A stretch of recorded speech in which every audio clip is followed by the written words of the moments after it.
Dijete smo u najmlađi ostali u hotelu Potočarima. 2 sina ošla pri Košumi i muž.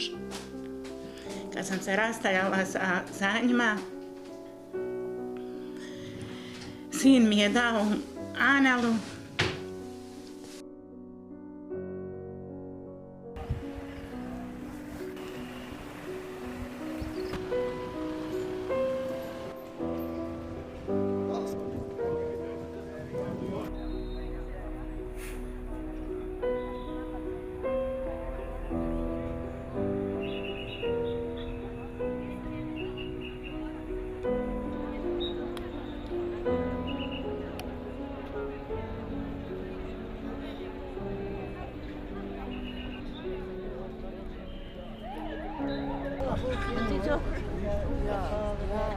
Znači, evo. Nam je noć pa gusku.